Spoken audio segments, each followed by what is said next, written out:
All right, so the topic for today for Military Money Basics is saving in the military and the order of operations. So, it's a general disclaimer, not a financial planner. Talk to somebody who is if you have specific questions. This is just my opinion.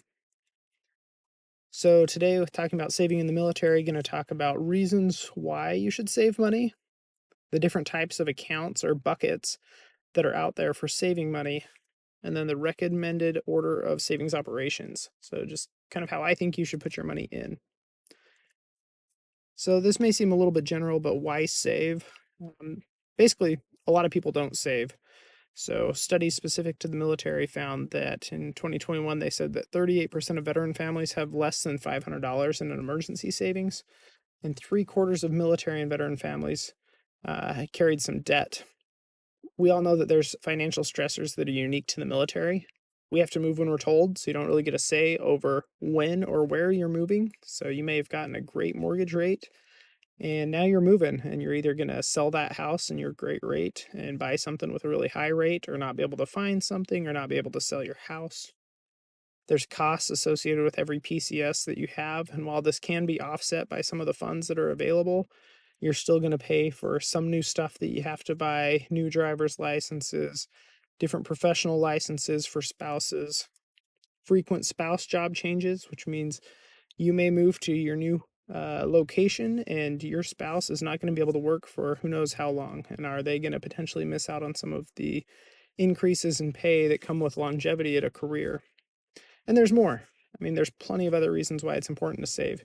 The car breaks down, the refrigerator goes out. It's always good to have some savings. And ultimately, like, we want to retire.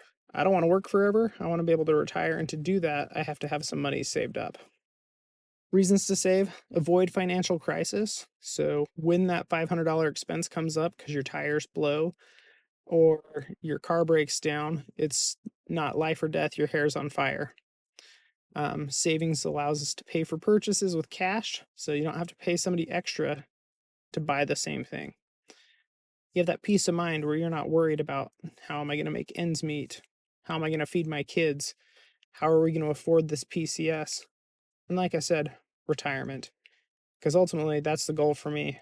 As much as I love serving my country, one day I hope to be able to hang up the uniform and enjoy my time off.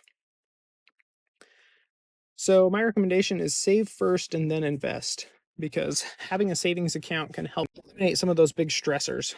Just starting off, if you're in debt or if you are new to the military, I recommend starting with an emergency fund and starting with $500 to $1,000 as your emergency fund. Now, this is coming before you pay off your debt. Yes, I get that you have debt and you want to pay it off, but if you don't have that emergency fund and you're paying off debt, something comes up, you're just going to put more money on the credit cards. You're going to be more back in debt, and that can be a big psychological blow. So once you have that emergency fund, then I recommend paying off the high interest debt. So looking at that, the auto loan that you got just off base at 22% for a Mustang because you just had to have the car. So paying off your high interest debt. And sometimes you have to do the math and look at these lower forms of debt. If you have some school loans or other loans that you had prior to joining the military that SCARA benefits have applied to, it may be worth not paying those off immediately and starting to do some of these other steps. So after you have paid off your high interest debt, I think it's a good idea to expound your emergency fund so you have more than just the $500. So 3 to 6 months of expenses. So if there's a government shutdown, if your spouse can't find a job, if something happens and you have to get out of the military because you're medically separated or administratively separated, you've got some money in the bank. And then consider, when you know a PCS is coming up, doing a savings fund to help have a little in the bank to help cover those PCS costs that should be reimbursed, but it's helpful if you can cover those in the meantime. You get your emergency fund, you've paid off your high interest debt, you have looked at expounding your emergency fund.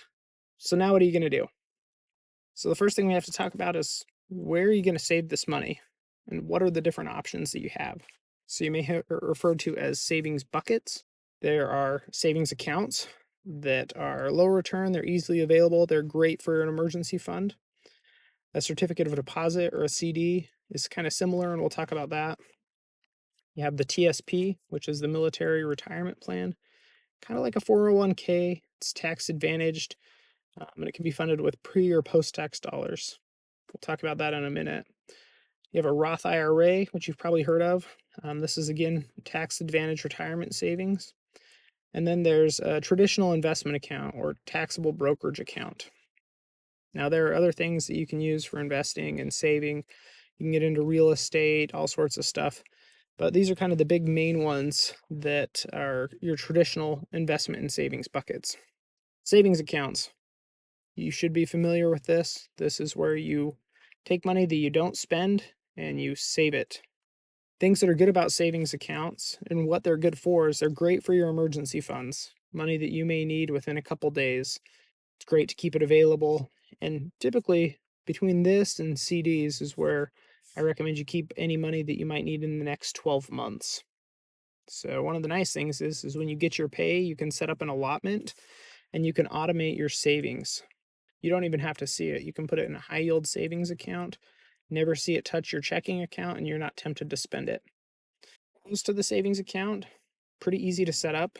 You can walk into a bank and set it up. You can set it up online if you're already established with a checking account someplace. Really easy to access. You can set it up online so it's linked to your checking, transfer money to your checking. Usually there's low to no fees. If you're paying a lot of fees on your savings account, then you're at the wrong bank and you're doing it wrong. Places like Navy Federal and USAA will have savings accounts that you don't have to pay any fees on. And usually your funds are available the same day. Cons is that the interest rates on savings accounts are usually pretty bad. You can get the high yield savings accounts, but they're still going to be some of your lowest interest rates. And usually your money is going to be worth less as inflation goes up. So after savings accounts, you have CDs or certificates of deposit. So these are kind of an alternate option for your savings accounts. Typically, you're going to choose how long you're going to give your bank. You say, I have $5,000. I'm going to give it to the bank. What sort of rate can you give me? And it'll be for a preset amount of time, 6 months, 9 months, up to a couple of years. And they'll say, hey, for 12 months, if you give me $5,000, I'll guarantee you 3.8%, 4.5%, a fixed percentage. That's not going to change. Pros for certificates of deposits or CDs is they're pretty easy to set up. Again, you can just walk into the bank and do it. If you already have funds at a bank, a lot of the times you can set them up online. My last few at Ally Bank, I just set them up in a matter of minutes. You typically get a better interest rate than on a traditional savings account. Traditional savings account usually will beat inflation, no fees with an asterisk, and your money is fairly accessible. Now, what I mean with the no fees with the asterisk is that if you put your money in for 18 months and at 9 months you decide that something came up and you need that money, you can pull that money out. Typically, there's a penalty for early withdrawal, which you'll see on the cons list. That penalty, in many cases, is you lose out about 3 months worth of interest. So if you put it in for 18 months, pulled it out at 9 months, you'll get interest for the first 6 months that it was in, and then you forfeit the interest for months 6 to 9. There can be a couple day delay in accessing your money, and usually doesn't outperform the market. So while it does beat inflation, traditional investments usually are going to perform better than a CD. After savings accounts and CDs, you get to the TSP, which is the Thrift Savings Plan. So I do have a video about what the TSP is, kind of the basics, what you can invest in. But the TSP is essentially the 401k for government employees. Now, it can be funded with pre-tax or post-tax dollars, meaning if it's pre-tax dollars, you put the money in before you get taxed, and that money will grow tax-free, and then it's taxed when you pull the money out. If you do a Roth TSP, then you get your income, it gets taxed, you put the money into the Roth TSP, and that grows tax-free, and all of the earnings are going to come out without taxes. Pros, it doesn't matter if you choose the traditional or the Roth, there are tax advantages. The TSP has very low cost expense ratios. So the fees that you pay on that are very low compared to some of the typical investment options that you have. Now, this is a great place for potential for long term growth just due to compounding interest and the fact that these funds aren't as accessible, so you don't have to worry about spending them. This money never hits your bank account, so this is going out before you ever see that money show up in your checking account. You've set it up through MyPay, so you don't have to worry about seeing it and choosing to save it. And then if you are in the blended retirement system, you joined the military after January 1st, 2018, you can get matching funds. So you put in 5% and they put in an extra 5%. Cons to the TSP: the funds aren't accessible before retirement without a penalty. There's a caveat to that with some of the Roth TSP funds that I'll do another video on later. But in general, you're not accessing these funds before retirement age. Uh, Now, the TSP has very limited investment options. There are a total of 5 different funds that you can invest in at various mixes, but there's only 5 funds.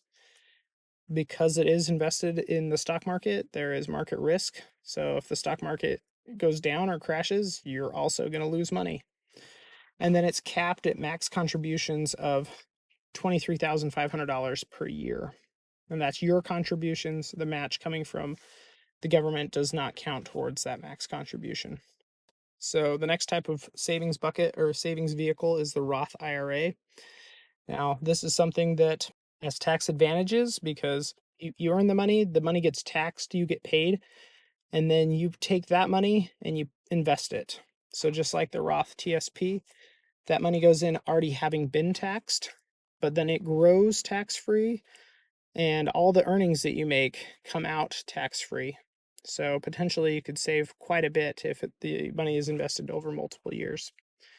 So pros: no tax on the growth. After it's taxed initially, it's never taxed again. You get to choose where you invest it. So you can choose to invest through Vanguard, Fidelity, Charles Schwab, T. Rowe Price. You choose where you're investing. And there's lots of investment options. So unlike the TSP where you only have 5 different funds, you can invest in whatever stocks you want, from index funds that are low cost like the options in the TSP to buying your Tesla or Apple individually.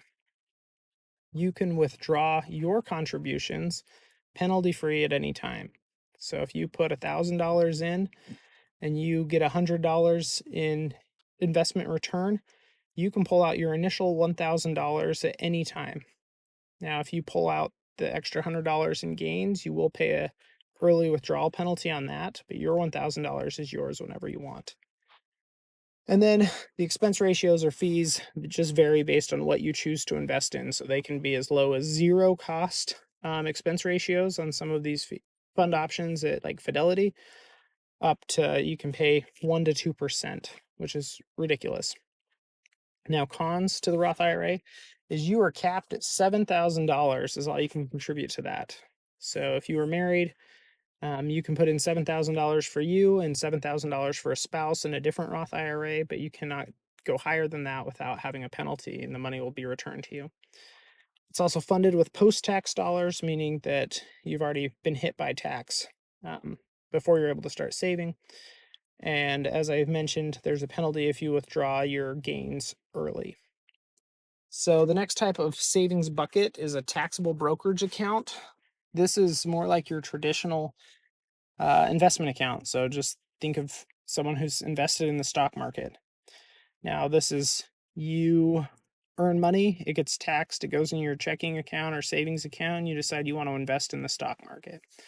So it's already been taxed. You put money in the stock market. When you pull that money out, you're going to pay tax on the gains. So you're not going to pay tax on the original $100 you put in, but you're going to pay tax on the $100 that it earned in gains. So you don't have any tax advantages with this. So pros to this is you can take the funds out at any time. You decide you want to buy a house and you've got enough money in the stock market. You sell your stocks, be ready to pay your capital gains tax. You got the money. Just like with your Roth IRA, you can invest wherever you want. So you can invest at Fidelity, Vanguard, wherever you choose to invest, you can invest. You can invest in anything you want. Again, you pick the stocks: Coca-Cola, Tesla, Apple, you choose it, you invest it. It has a great potential for growth because it is a stock market and people can make a lot of money on the stock market. And just like with the Roth IRA, the expense ratios, it all depends on what you invest in. So how much it costs to invest all depends on those expense ratios, and it can cost literally nothing in expense ratios up to a lot. Cons for a taxable brokerage account: there are no tax advantages, as I discussed. You have the risks of the stock market, and if you need those funds when they're in there, you may have to withdraw when the market is down. So if the market is climbing like it is right now and has been for the last couple of years, it's early 2025. Great, you can pull the money out and you've made money. But if there's a big drop and you need that money, your $1,000 that you had today may only be worth $500 a month from now. And if you need that money, well, now you're only getting $500.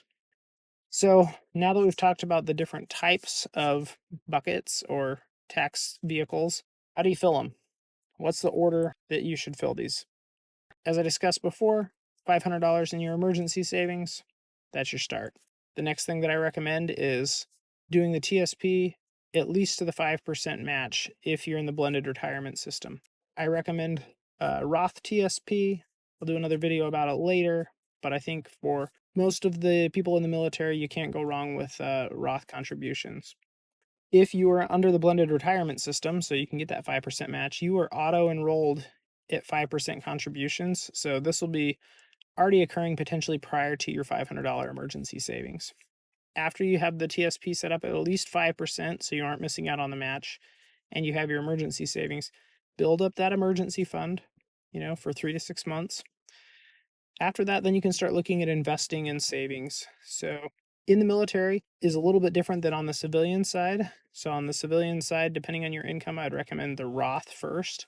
But in the military, where you have the Roth TSP, you can max the Roth TSP. It's really easy. You have it in one spot. You don't have to worry about it. You already have some that's going there with your match and the 5% that you're putting in. So just keep going until you max out that Roth, which in the year 2025, that max is $23,500. So you've got quite a while that you can invest in a significant amount before you're looking at where next to invest. If you get to that $23,500, that is awesome. Good for you. And if you can afford to, don't stop there. Keep going. So then you would go to the Roth IRA, looking at $7,000 for you. And if you're married, $7,000 for your spouse. Max those out. And then if you still are super rich and you have more than $37,500 that you're investing, put it in a taxable brokerage account. Give yourself a little wiggle room and now start being like, maybe I'll put 1 to 2% in something other than low cost index funds. Put that money on Tesla, invest a little bit in Bitcoin, but I would say that should be no more than, 5% of your total investment. Like I said, emergency savings, TSP at least to the match. Get that emergency fund up so that you're ready for something big that happens. You're ready when you have to PCS. Max the Roth TSP, do the Roth IRA, and then a taxable brokerage account. That's the order that I recommend. To summarize, talked about the reasons to save money, the things that can come up, and the things that are unique to the military. Talked about the different types of savings accounts, from a traditional savings account, certificate of deposit, the thrift savings plan, Roth IRA, and taxable brokerage accounts.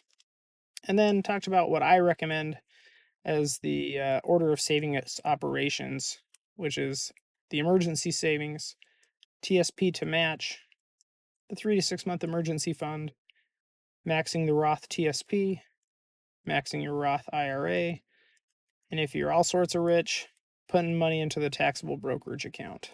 That's what I recommend as far as order of savings operations for if you are in the military. Check us out on Facebook and Instagram. It's Military Money Basics at both. If you want to learn more things about how to manage the basics of military money and how to maximize the income that you have coming in.